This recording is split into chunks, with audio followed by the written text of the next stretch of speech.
The San Francisco 49ers have a major change incoming, and it could be the type of change that is season-defining, as this is the last-ditch effort for this football team to get anywhere near a slim chance of going to the playoffs. In this video, we're going to hear from the man himself, Kyle Shanahan, on this major change, and I hope you'll consider dropping your take in the comments because this is an interesting one for me.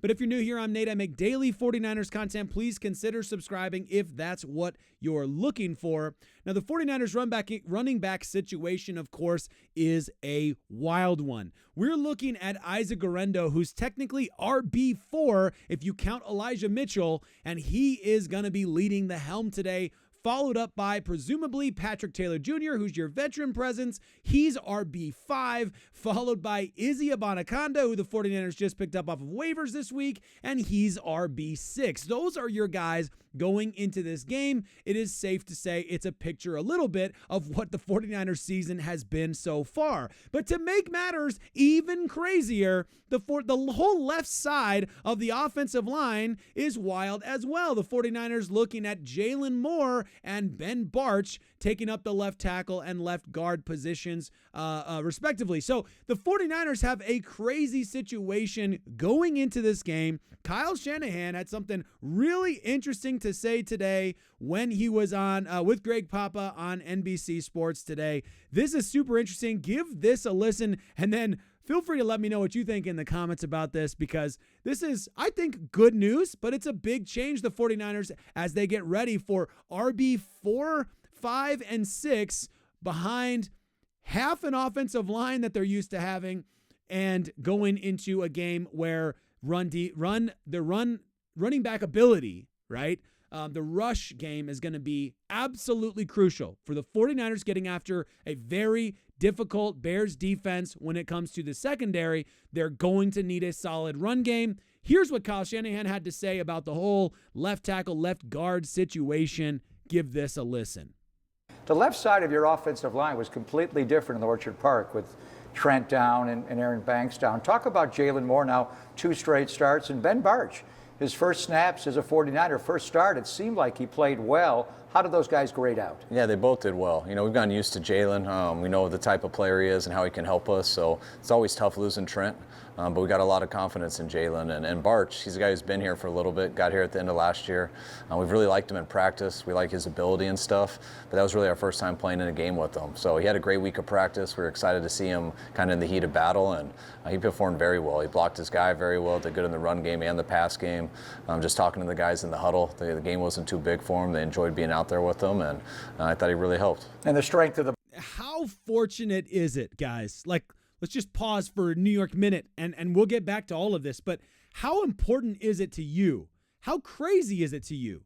Based on what we saw out of Jaylen Moore in preseason, okay, and the very limited amount we got to see of Ben Bartch, hardly anything, how do you feel about this 49ers offensive line, banged up, of course, like every other aspect of the football team, banged up, and out of nowhere, in 2 of the toughest games of the season, you have a left tackle who's producing well and a left guard who's producing well at a time you just would have imagined, like, here it is. The wheels are finally falling off, and you just see it happen. That's what you'd expect.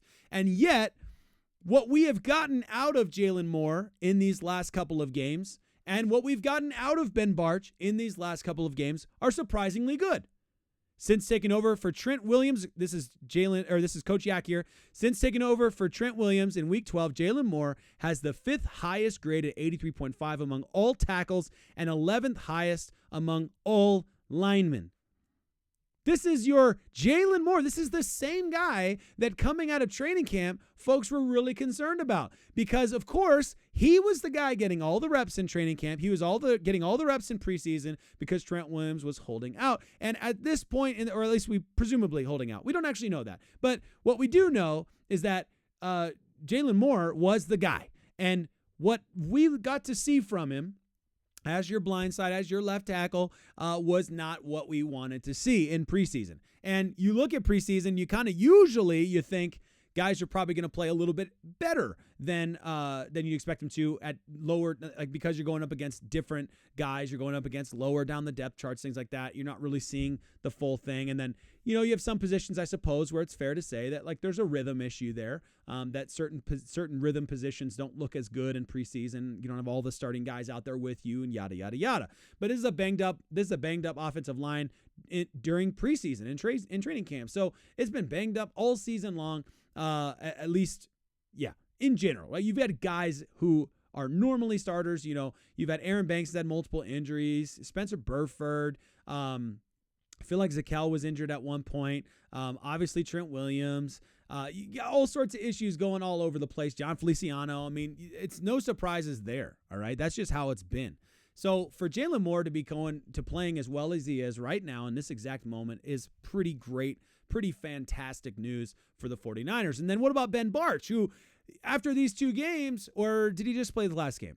I can't remember if he played against Green Bay or if Aaron Banks played against Green Bay, but for sure the last game, people were just like beside themselves. Brad, I don't know if you respect Brad's opinion, but when it comes to offensive line stuff, he's pretty solid. I like his opinion on all things for the most part, but his opinion on the offensive line, his diagnosis of offensive line players, I think is pretty stout, pretty solid. And here's what he said about Ben Bartch. The detail may seem minor, and this is one of the plays, but has been an issue for the 49ers this year. Ben Bartch fights through contact to get on his track and puts himself in perfect position to block the safety in open space.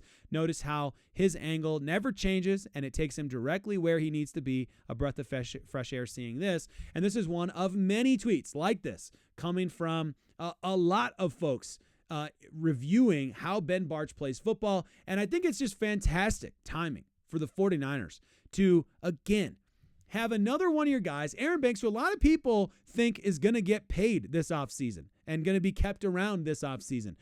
Aaron Banks, it was like going into the season, it was like Aaron Banks, Spencer Burford, which one of the guys you pay, you're probably going to pay Aaron Banks, and Spencer Burford's probably going to go, right? That was kind of like some of the conversation early on before the season started. And now you're looking at, goodness, you might have something in Ben Bartch, and even if Aaron Banks is healthy, you want to see more from this guy to figure out, is this guy actually an upgrade on this position over Aaron Banks? That'll be an interesting thing to find out. And you also saw it with Jaylen Moore next to him. So you get no cushion of having one of the best left tackles in football on his best day, the best left tackle in all of football next to you, because you had to do it next to Jaylen Moore, who, again, as noted, playing good football right now. The point is, my goodness, guys, this is crazy. This is a crazy situation to be playing out.